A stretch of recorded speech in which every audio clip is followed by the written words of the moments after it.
Bienvenue dans Autour du monde, bienvenue dans ce journal. Nos titres avec à la une la Birmanie, pays meurtri au lendemain d'un puissant séisme.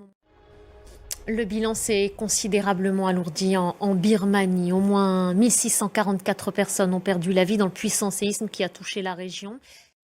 Une course contre la montre aussi de l'autre côté de la frontière en Thaïlande. À Bangkok, des secouristes tentent de retrouver des survivants dans les décombres d'un bâtiment en construction. Je vous le disais dans les titres, des dizaines de milliers de personnes dans les rues d'Istanbul. Ce samedi, un rassemblement à l'appel du CHP, le parti d'opposition.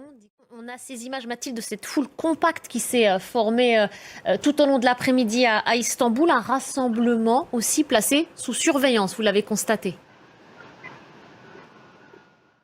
Merci beaucoup Mathilde. Merci pour toutes ces précisions depuis Istanbul.